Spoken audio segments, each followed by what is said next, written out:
ब्रह्मपुत्र नदी के पाट को खुद में समेटने वाला भारत के सबसे खूबसूरत राज्यों में से एक है असम, जो पूर्वोत्तर भारत के सतवाहिनी कहे जाने वाले राज्यों की धुरी है। दूर दूर तक फैली हरियाली, हरे भरे पेड़, विविध वन्य जीव, प्राकृतिक संसाधनों से भरपूर असम में आपका एक बार फिर से स्वागत है। असम की पिछली वीडियो में हमने इस राज्य से जुड़ी हुई बहुत कुछ आपको चीजें बताई थी, जिसे आप लोगों ने खूब पसंद किया। आज की इस वीडियो में आपके सामने पेश करने जा रहे हैं कुछ और अनसुनी बातें, जो कि आई एम श्योर आपको काफी पसंद आएंगी। असम के रोमांच भरे जंगल, चाय के बागान, कलकल करती ब्रह्मपुत्र नदी पर्यटकों को अपनी ओर आकर्षित करती है। असम एक ऐसा प्रदेश है जहां शांति है, संस्कृति और परंपरा का एक दूसरे से अटूट बंधन है। तिब्बत से बहकर आते विशाल ब्रह्मपुत्र नदी इस राज्य की खूबसूरती को और बढ़ा देती है। अगर हम हिंदू मिथकीय कहानियों पर विश्वास करें तो ब्रह्मपुत्र नदी को नद के तौर पर माना जाता है। हल्की धूप या शाम की ठंडी हवा में अक्सर पर्यटकों को नदी के किनारे सैर करते देखा जा सकता है। ये एक ऐसा राज्य है जो हर मायने में प्रकृति के बेहद करीब है। जोशपूर्ण जीवन शैली, चेहरे पे मुस्कान लिए लोग, विभिन्न जनजातियां और संस्कृति असम के समाज की विशेषताएं हैं। राज्य में विविध समुदायों और जनजातियों के लोग रहते हैं और सब बहुत मिलनसार हैं। इस भूमि पर कई राजवंशों के महान राजाओं ने राज किया है। मध्यकाल में भारत ने कई हमलों का सामना किया था, ये हम जानते हैं। लेकिन आपको बता दें कि असम पर अंग्रेजों से पहले कभी किसी विदेशी ताकत का राज नहीं रहा। एक और बात जानकर आपको हैरानी होगी कि मुगलों ने 17 बार असम पर हमला किया, लेकिन हर बार असफल रहे। इसमें वीर योद्धा लचित बरफुकन जी का बड़ा योगदान रहा है। दोस्तों, क्या आपने ये सुना है कि पक्षी भी आत्महत्या करते हैं? अगर नहीं तो ये जगह आपको असम में दिखाई दे जाएगी। असम के जातेंगा नामक जगह को एक रहस्यमयी जगह के तौर पर जाना जाता है, जहां हर साल सैकड़ों की संख्या में पक्षी तेज रफ्तार से आते हैं और पेड़ों, इमारतों से टकराकर खुद की जान ले लेते हैं। हैरानी की बात तो यह है कि ये गुत्थी अब तक वैज्ञानिक भी नहीं सुलझा सके हैं। क्या आपको पता है देश के दूसरे राज्यों के इतर असम राज्य का अपना अलग राज्य गान है?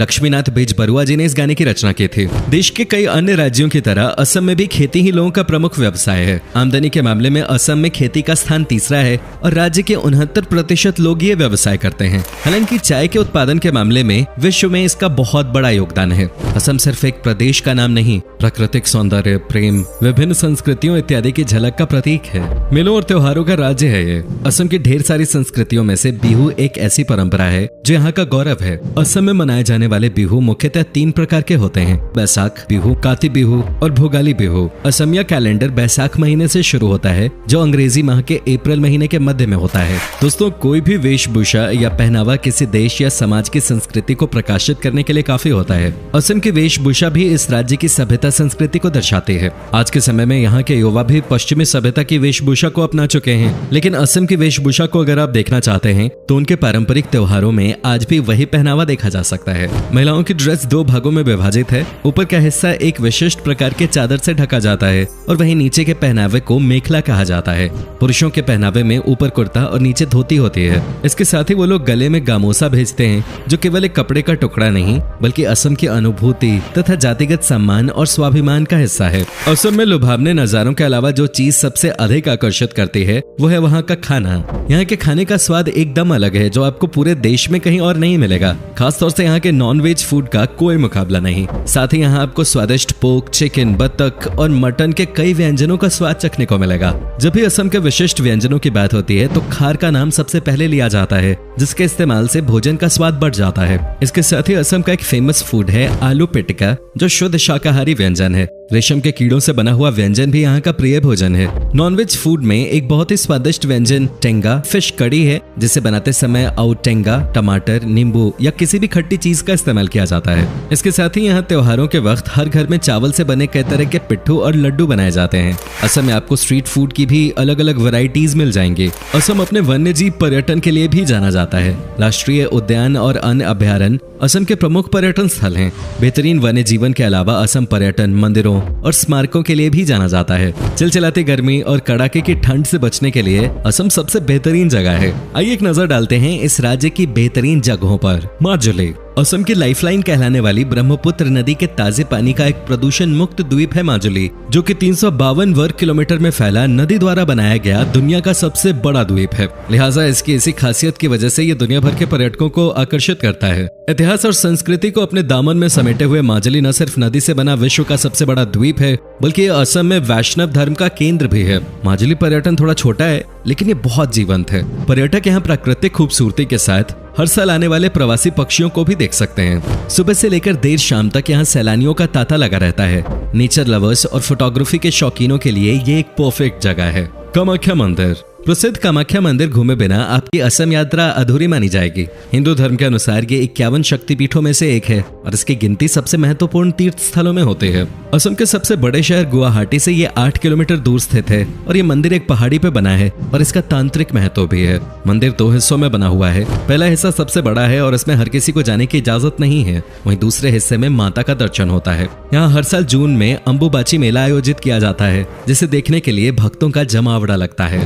Kaziranga national park. देश के 38 वर्ल्ड हेरिटेज साइट्स में शुमार काजीरंगा नेशनल पार्क दुनिया भर में एक सींग वाले गेंडे के लिए मशहूर है। असम के गोलाघाट और नागांव जिले में स्थित इस पार्क को बाघों का घर भी कहा जाता है। 430 वर्ग किलोमीटर के क्षेत्रफल में फैला हुआ ये पार्क सर्दियों में और भी ज्यादा खूबसूरत हो जाता है, क्योंकि उस समय यहाँ साइबेरिया से मेहमान पक्षी आते हैं। काजीरंगा की एक खास बात यह भी है कि यहाँ विभिन्न प्रजातियों के बाज, चीलें और तोते भी आते हैं। काजीरंगा नेशनल पार्क और इसके आसपास कई आकर्षण हैं, जहां आप 2 दिन के अंदर घूम सकते हैं। उमानंदा। गुवाहाटी के दिल में बसा उमानंदा एशिया का सबसे छोटा नदी द्वीप है।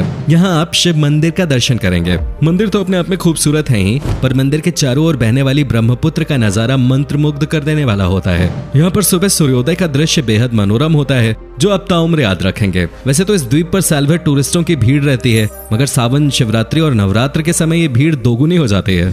तेजपुर। दोस्तों, असम आकर अगर आपने तेजपुर नहीं घूमा तो आपने कुछ नहीं देखा, क्योंकि असम के पर्यटन स्थल के रूप में ये सबसे अधिक फेमस है। गुवाहाटी से लगभग 184 किलोमीटर की दूरी पर स्थित शांत पहाड़ियों, गहरी घाटियों और हरियाली से घिरा तेजपुर शानदार अवकाश के लिए एक आदर्श स्थल है। शहर की भागदौड़ से दूर तेजपुर प्रकृति प्रेमियों से लेकर इतिहास में दिलचस्पी रखने वालों का पसंदीदा स्थल है। यहाँ अनेक बाग बगीचे बने हुए हैं। शिव सागर। शिव सागर अपने इतिहास और अपनी संस्कृति के कारण पर्यटकों को आकर्षित करता है। चूंकि ये शहर लंबे समय तक अहोम की राजधानी रहा, इसलिए शिव सागर में महान अहोम शासकों की कई निशानियां देखी जा सकती हैं। ये शहर करीब 100 साल तक अहोम साम्राज्य की राजधानी था, जिससे इसका विशेष ऐतिहासिक महत्व भी है। इसके साथ ही यहाँ ढेरों तेल और चाय के बागान हैं। शिवडौल, तलातल घर, करेंग घर, गरगांव महल आदि शहर के कुछ खास आकर्षणों में से हैं। अगर आप शिव सागर घूम रहे हैं तो रंग घर नामक नाच घर को देखना न भूलें। Manas national park. Kaziranga national park के अलावा मानस नेशनल पार्क भी असम का प्रमुख पार्क है, जो कि यूनेस्को धरातल में अपनी जैव विविधता के कारण जगह बना चुका है। मानस देश की पहली बाघ अभयारण्य योजना है और इसे भी अन्य वन्य प्रजातियों के लिए घर माना जाता है। अपनी सुंदरता के लिए जाने जाने वाले इस पार्क को बायोस्फीयर रिजर्व और एलिफेंट रिजर्व भी घोषित किया गया है। अगर आप एक एनिमल लवर हैं तो मानस नेशनल पार्क आपके लिए बहुत अच्छी जगह है। असम के अन्य राष्ट्रीय उद्यानों में पोबितोरा वन्यजीव अभयारण्य, औरंगा राष्ट्रीय उद्यान और नामेरी राष्ट्रीय उद्यान भी प्रमुख हैं। डिब्रूगढ़। जब बात भारत की चाय की होती है तो सबसे पहले जुबान पे नाम आता है असम की चाय का। लेकिन क्या आप जानते हैं कि असम में स्थित डिब्रूगढ़ को भारत के चाय का शहर भी कहा जाता है। शहर भर में कई चाय के बागान हैं जो ब्रिटिश के समय से हैं। डिब्रूगढ़ प्राकृतिक सौंदर्य, परंपरा और संस्कृति का एकदम सही मिश्रण है, जिसकी एक और खूबसूरत ब्रह्मपुत्र नदी गिरती है तो दूसरी ओर शहर के किनारों पर हिमालय की श्रृंखलाएं नीचे की ओर जाती हुई दिखाई देती हैं। असम के सबसे शानदार शहरों में से एक होने के नाते डिब्रूगढ़ में शांति, सुंदरता, इतिहास के रंग और अत्यधिक हरियाली की चाहत रखने वाले पर्यटकों के लिए कई चीजें हैं। डिगबोई। तिनसुकिया जिले में स्थित डिगबोई में 19वीं शताब्दी में कच्चे तेल का जन्म हुआ था, जिसे ऑयल सिटी के नाम से भी जाना जाता है। ये जगह इतिहास की किताबों में विशेष महत्व रखती है, क्योंकि यहाँ पे डिगबोई युद्ध कब्रिस्तान बसा है। ये जगह आपको द्वितीय विश्व युद्ध की याद दिला देगी। इसके अलावा प्रकृति प्रेमियों को डिगबोई में समृद्ध वनस्पति और जीव भी देखने को मिलेंगे। इसके अलावा यहाँ का गोल्फ कोर्स भी काफी मशहूर है। असम सिर्फ घूमने के लिहाज से ही नहीं बल्कि शॉपिंग करने के लिए भी काफी अच्छी जगह है। यहाँ के स्थानीय बाजारों में आपको कई खास चीजें मिल जाएंगी, चाहे वो कपड़ा हो, ज्वेलरी हो, स्थानीय डिजाइन वाले खास आइटम्स हो या फिर बर्तन, कई प्रकार की चाय। यहाँ आपको वो सब कुछ मिलेगा जो आपको चाहिए। अगर आप रोमांच से प्यार करते हैं तो असम ऐसी जगह है जहाँ आप कभी बोर हो ही नहीं सकते। असम पर्यटन कई प्रकार की साहसिक गतिविधियों जैसे रिवर क्रूज, रिवर राफ्टिंग, पर्वतारोहण, ट्रेकिंग और माउंटेन बाइकिंग जैसी चीजों का घर है। यहाँ कई प्रकार के गोल्फ कोर्सेज भी स्थित हैं, जहाँ आप अपने हुनर को परख सकते हैं और इस शाही खेल का लुत्फ उठा सकते हैं। दोस्तों, कैसा लगा आपको असम से जुड़ी इतनी बढ़िया बढ़िया चीजों के बारे में जानकर? क्या आपने कभी सैर की है इस खूबसूरत राज्य की? हमें जरूर बताएं। और अगर आपको असम पसंद है तो नीचे कमेंट में लिखिए जय आई अखम। साथ ही वीडियो को लाइक कीजिए और हमारे साथ जुड़े रहने के लिए चैनल को सब्सक्राइब कर लीजिए। फिलहाल मिलता हूँ आपसे अगली वीडियो में।